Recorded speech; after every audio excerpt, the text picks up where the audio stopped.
Salut tout le monde, contente de vous retrouver. Je suis ici en Charente, dans la maison de chez mes grands-parents, enfin dans le jardin. Et ça fait 3 semaines que j'y suis, où je travaille en fait dans les vignes, je fais le relevage des bois. Et ça va durer encore une semaine à peu près. Donc comme j'avais pas mon matériel de bivouac ici et j'avais pas vraiment le temps d'aller bivouaquer, puis surtout il n'y a pas de montagne, eh bien, j'ai décidé de faire une petite vidéo pour vous raconter un petit peu ma vie ici, mais ce que je fais en dehors du travail, un petit peu sur le travail aussi.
Bon, aujourd'hui il y a du brouillard depuis ce matin.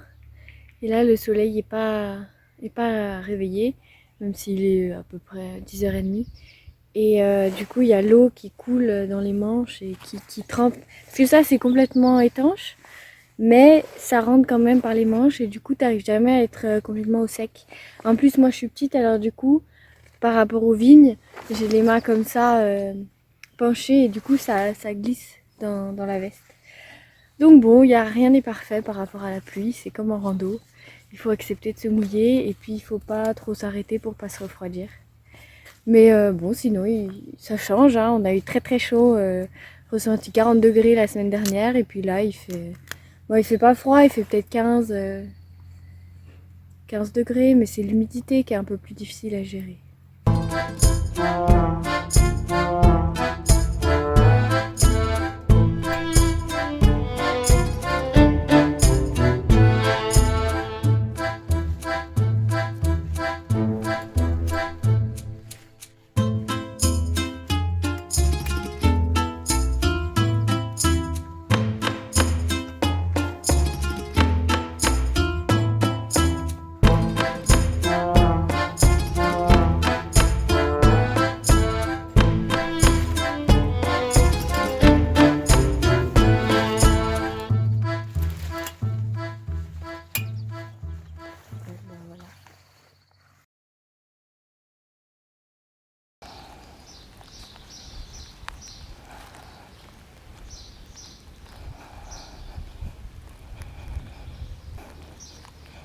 N'hésitez pas à vous abonner et à liker la vidéo.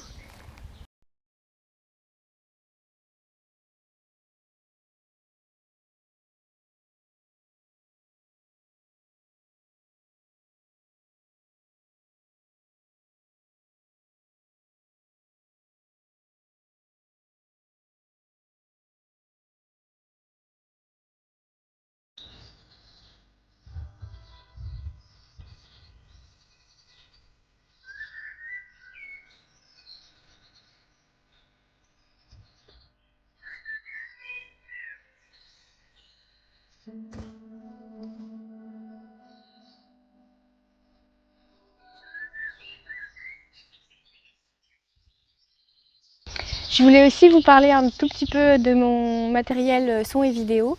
Donc là j'ai un enregistreur Zoom H1 que c'est de la récup, c'est une amie qui me l'a donné parce qu'elle s'en servait plus. D'ailleurs je te remercie Lisa. Sur lequel je branche mon nouveau micro cravate Rode qui a un son omnidirectionnel, donc normalement ça va être mieux que les fois précédentes. Et je l'ai acheté grâce à l'argent que m'ont donné les tipeurs. Merci beaucoup à vous, ça va me permettre de faire des vidéos avec un son de meilleure qualité. Hormis ça, j'ai mon téléphone, j'ai changé de téléphone. C'est aussi de l'occasion parce que j'aime pas acheter des choses neuves, surtout quand il y a des batteries avec des terres rares qui viennent de Chine. Et donc c'est un Samsung A40 et il fait des bien meilleures vidéos que l'autre que j'avais avant, que j'ai refilé à ma mère. Donc je vais pouvoir, les fois où j'aurai pas accès à mon appareil photo par exemple, ou que ce sera vraiment pour prendre une vidéo rapide, je vais pouvoir filmer avec mon téléphone, je pense. Voilà, j'ai mon appareil photo avec lequel je suis en train de filmer, donc c'est un Olympus hybride OMD EM10 Mark II qui fait des très bonnes photos, qui est relativement léger, le boîtier fait peut-être 450 grammes avec le zoom, enfin avec l'objectif pardon. J'ai un objectif Pancake M Zuiko, je sais plus les 12-42 mm, je sais plus.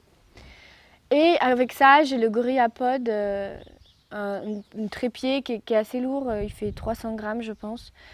Donc en tout ça, plus les 2 batteries de rechange pour mon appareil photo que je vais emmener pendant ma semaine de rando sur le Tour de l'Ubaï, ça va me faire à peu près 900 grammes, 950 grammes. Ça, j'aurais pas besoin de prendre de piles supplémentaires parce que ça va tenir assez longtemps. Le micro, ben, ça marche avec l'enregistreur. Et il y a juste le téléphone. Il tiendra jamais une semaine et je ne sais pas s'il va tenir une semaine avec une batterie externe. D'ailleurs, j'ai pas compté le poids de la batterie externe, ça va rajouter encore. Donc ouais, j'en serai peut-être à 1 kg de matériel son et vidéo. Ça veut dire raboter sur tout un tas d'autres trucs. Va falloir, ça va être compliqué, mais je vais essayer. Je vais avoir du matériel de plus en plus léger normalement, avec les petits conseils que je récupère à droite à gauche dans les vidéos, dans les gens que je connais, dans les gens qui me font des retours, qui me suivent sur YouTube. J'arrive toujours à trouver une meilleure solution, quelque chose de plus léger ou quelque chose que je ne prends plus. Enfin, voilà. Puis là, je ne vais pas emmener mes affaires de bushcraft par exemple. Je ne vais pas emmener le gros couteau Mora. Je vais prendre des choses plus légères. Et je ne vais pas emmener ma scie par exemple. Donc je devrais arriver à réduire un peu le poids. C'est mes grands-parents qui s'en vont au champ en voiture.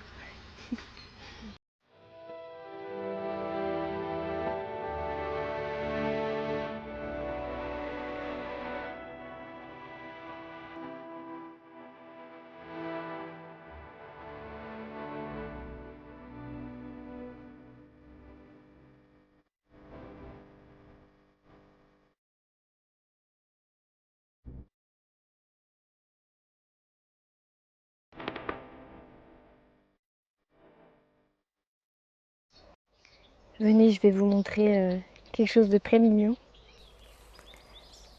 et d'assez rare. Moi, j'en avais jamais vu d'aussi près. Alors, j'espère qu'on va bien pouvoir les voir.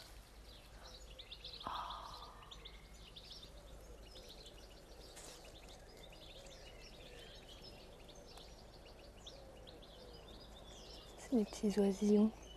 Et là, ils ont vachement grandi. Coucou.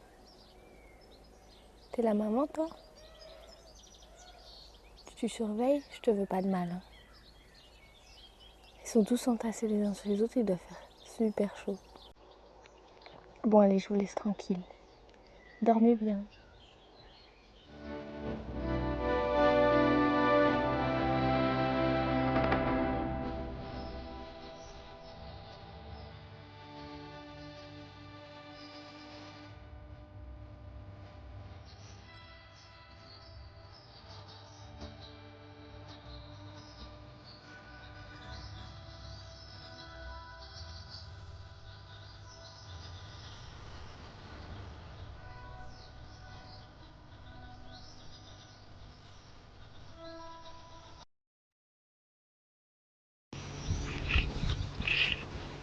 Alors j'ai commencé le Diabolo il y a 1 an, l'été dernier. Et je viens juste de reprendre.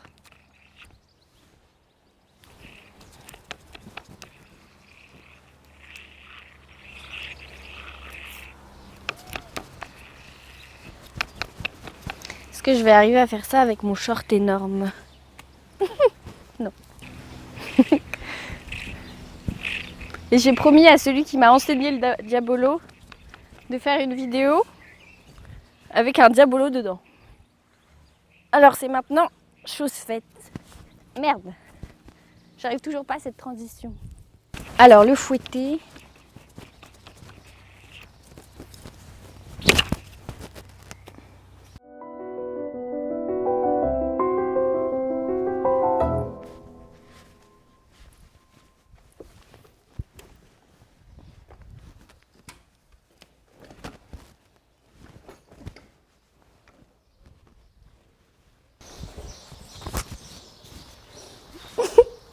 Posé dans mon salon. Je voulais vous parler de mes projets pour cet été. Donc la première chose, ce sera le tour de l'Ubaye, que l'une des personnes qui me suit m'a conseillé, pour me préparer au GR20 en Corse, que je ferai sans doute en septembre, normalement. Alors d'abord le tour de l'Ubaye, ça va être plus de 1000 mètres de dénivelé positif par jour, donc ça va être assez intense. Et je vais pouvoir bivouaquer partout sur tout le tour. Je ne vais pas emmener de quoi faire de feu, j'aurai mon petit réchaud à alcool. Voilà. Peut-être que ce sera intéressant de faire une vidéo sur ce que j'emmène et sur le matériel que j'ai utilisé et celui que je n'ai pas utilisé en rentrant. Et ça me permettra de voir ce qui est important à emmener et d'adapter pour les 2 semaines du GR20. Je dis 2 semaines, mais en vrai, je ne sais pas si ce sera moins ou plus. Je verrai après le tour de l'Ubaye comment je me suis sentie. Parce que ma peur, c'est pas d'être pas assez entraînée physiquement, ça je pense que c'est bon. C'est le côté je dors mal et du coup, j'arrive pas à reprendre mon énergie la nuit. Et je vais voir parce que ça me bon 3 jours ça va, c'était mon max. Non, 4 jours j'ai fait maximum et ça allait. Mais j'étais pas toute seule, je dors mieux quand je suis pas toute seule parce que j'ai moins peur. Non, je sais pas, je suis plus rassurée. Donc je vais voir en 1 semaine toute seule qu'est-ce que ça fait. Donc j'ai hâte, ça a l'air trop beau. On m'a dit vraiment que c'était magnifique, il y a des lacs, je vais pouvoir me baigner. Et puis ça va être une rando en été, même si c'est en haute montagne. Et je suis finalement, moi les randos d'été, j'en ai fait à la journée, mais j'ai jamais bivouaqué vraiment l'été. Ce qui est un peu un comble. D'habitude, on commence par bivouaquer l'été, puis après, on va. Mais je préfère dans ce sens-là, comme ça, je suis habituée à l'hiver. Finalement, j'aime bien. Et l'été, ben, c'est autre chose. Et ensuite, bah, ce sera le GR20. Et là, le GR20, j'ai une amie qui est corse, d'origine corse.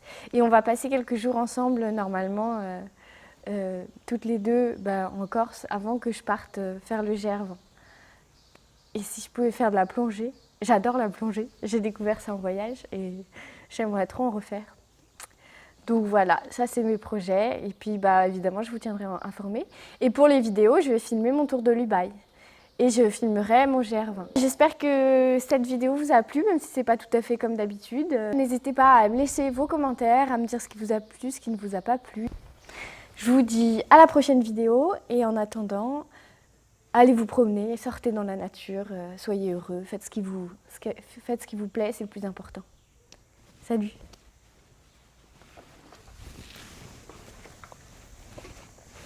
Da-da-da-da-dum, da-da-da-da-dum.